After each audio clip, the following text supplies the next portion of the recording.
তো প্রিয় শিক্ষার্থীবৃন্দ, তোমাদের মাঝে আমি এক্ষুনি দিয়ে দিচ্ছি যে তোমাদের সপ্তম শ্রেণীর ষান্মাসিক সামষ্টিক মূল্যায়ন 2024-এর যে বাংলা প্রশ্নটা আসছে সেটা।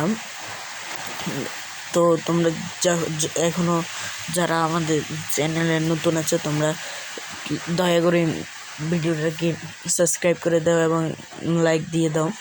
তো এখানে প্রশ্নটা আমরা যাই, নির্দেশনা বুঝতে সমস্যা হলে শিক্ষক বা সহপাঠীর সাথে আলাপ করা যাবে। এগুলো না পড়ি আমরা আমাদের ভিডিওটা দীর্ঘায়িত করব না। তো কাজে ঝোড়ায় আলোচনা করে নিচের কাজগুলো এককভাবে করো। এই কাজটা একক কাজ। তোমার প্রাত্যহিক জীবন থেকে বা চারপাশ থেকে বিভিন্ন কিছু সমস্যা খুঁজে বের করে একটি তালিকা তৈরি করো, যেগুলো প্রতিকারের জন্য জনসচেতনতা প্রয়োজন। নিজে কিছু বিষয় খুঁজে বের করার পর বন্ধুর সাথে আলোচনা করো এবং মতামত নিয়ে আরও কিছু বিষয় তোমার তালিকায় যুক্ত করতে পারো।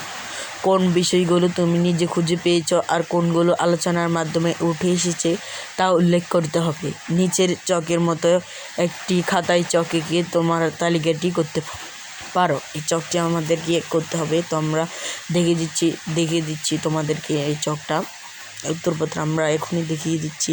আমার খুঁজে পাওয়া সমস্যা আর আমার বন্ধুর কাছ থেকে পাওয়া সমস্যা। তো কাজে আমার এলাকার এমন সমস্যা। আমার খুঁজে পাওয়া সমস্যা: কিশোর গ্যাং, মাদক, বাল্যবিবাহ, শিশুশ্রম, রাস্তা ভাঙন। আমার বন্ধুর কাছ থেকে খুঁজে পাওয়া সমস্যা: শব্দ দূষণ, বৃক্ষনিধন, জলাবদ্ধতা, বায়ু দূষণ, ময়লা আবর্জনা।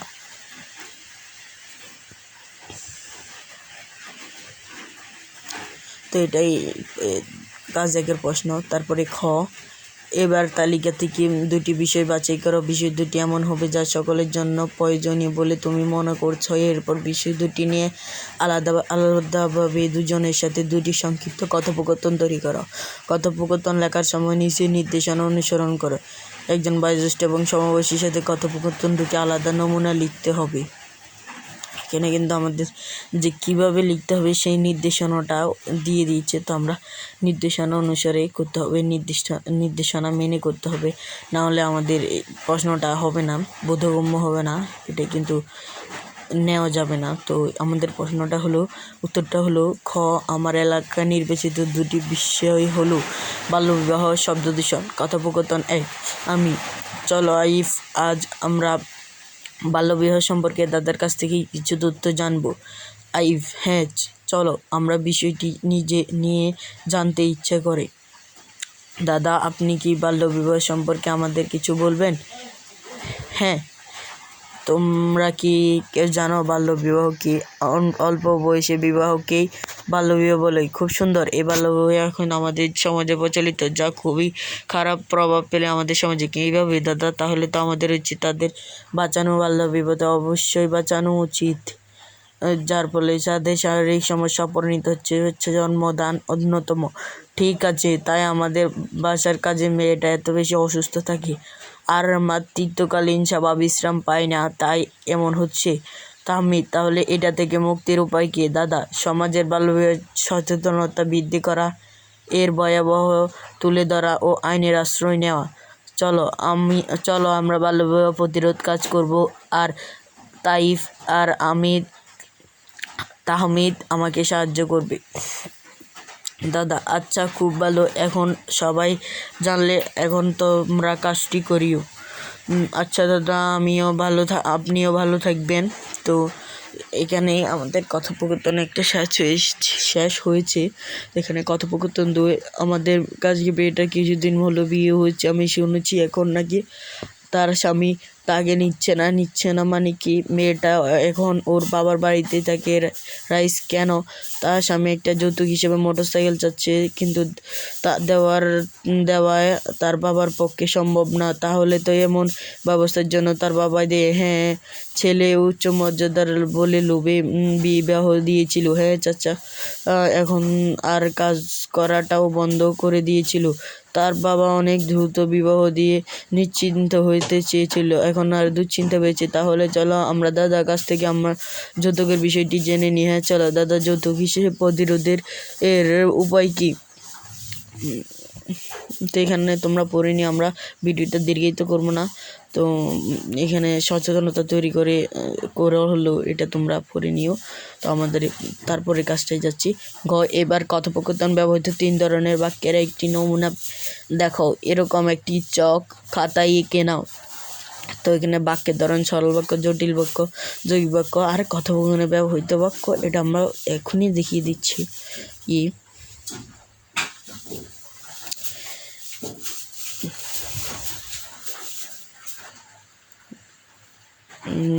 আমরা এখনই দেখিয়ে দিচ্ছি।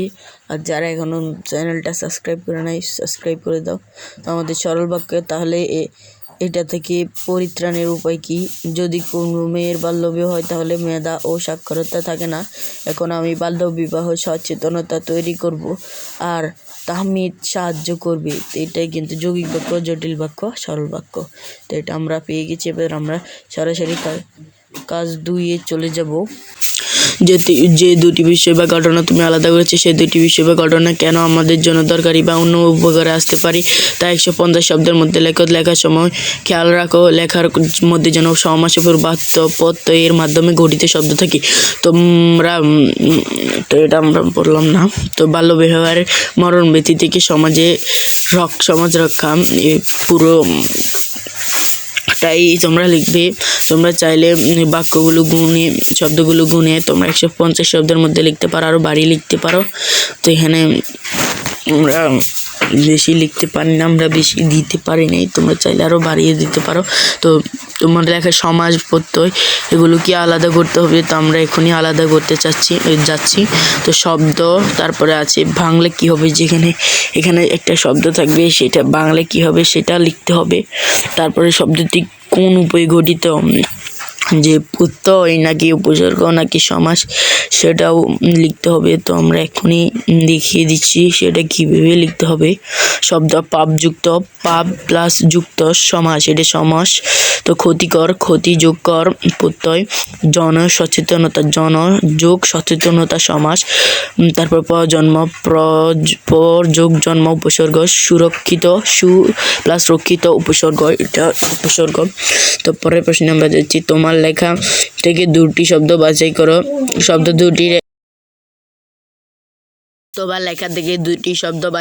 শব্দ দুটির একটি করে মুখ্যত্ব গৌণত্ব লেখো। তো মুখ্যত্ব মূল শব্দ বড়, মুখ্যত্ব বৃহৎ, গৌণত্ব আকার। তো বাস, এখানে বাসস্থানও লেখা যাবে, মুখ্যত্ব গৃহ, গৌণত্ব পরিবেশ। তোমরা চাইলে তোমাদের বাংলা বই থেকে অনেক আছে এগুলো, তো সেখান থেকেও তোমরা চাইলে লিখতে পারো। সেখানে আরও সুন্দরভাবে তোমাদের জন্য লেখা আছে, তোমরা সেখান থেকেই লিখতে পারো চাইলে। এরপর তোমার লেখা অনুচ্ছেদের যে কোনো 3টি শব্দের প্রতিশব্দ লেখো, তারপর প্রতিশব্দ ব্যবহার করে বাক্যগুলো আবার লেখো। তো এখানে আছে মূল শব্দ কুসংস্কার, প্রতিশব্দ ভ্রান্ত, শান্তা কুসংস্কারে বিশ্বাসী। এখানে কুসংস্কারে না লিখে আমরা ভ্রান্ত লিখতে পারতাম। তো এখানে মানুষের যদি গৃহের প্রতি টান না থাকে তাহলে তাকে সন্ন্যাসী বলা হয়। তো এখানে মূল শব্দ বড়, প্রতিশব্দ বিশাল। আসিফ বড় পরিশ্রমী মানুষ, তাই তার সফলতা নিকটে। তো এগুলো তোমরা চাইলে লিখতে পারো, তোমরা আরও চাইলে লিখতে পারো। তো এখানে আমাদের প্রশ্নে বলা হয়েছে এরপর তোমার লেখা অনুচ্ছেদে যে কোনো 3টি শব্দের প্রতিশব্দ লেখো, তারপর প্রতিশব্দ ব্যবহার করে বাক্যগুলো আবার লেখো। তো আমাদেরকে প্রতিশব্দ ব্যবহার করে বাক্য লিখতে বলা হয়েছে, কিন্তু আমরা মূল শব্দ থেকে বাক্য বানিয়ে ফেলছি। তো আমরা দেখিয়ে দিচ্ছি মূল শব্দ না, আমরা প্রতিশব্দ থেকেই বাক্য বানাতে হবে। এখানে শান্তা কুসংস্কার না লিখে আমরা ভ্রান্ত লিখতে হবে। আমরা ভ্রান্ত লিখব কারণ শান্তা ভ্রান্ত ধারণায় বিশ্বাসী। এখানে প্রতিশব্দ থেকেই বাক্য বানাতে বলা হয়েছে। তো গৃহ, মানুষের যদি গৃহের প্রতি টান থাকে, এটাই ঠিক আছে, এটা আমরা না বলি। এখানে গৃহ আছে।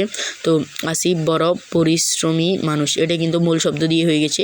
আমরা আসিফ বড় না, আসিফ বিশাল পরিশ্রমী মানুষ, তাই তার সফলতার নিকটে। আমরা এটা বলবো। তো আমি তোমাদের বুঝিয়ে দিয়েছি, যদিও আমাদের ভুল হয়েছিল, কিন্তু এখন আমাদের এটা আর ভুল নেই। তো আছে কাজ 3, আসন্ন জনসচেতনতামূলক সবার জন্য তোমার বাছাই করা ঘটনাটি, এটা তোমরা পড়ে নিও।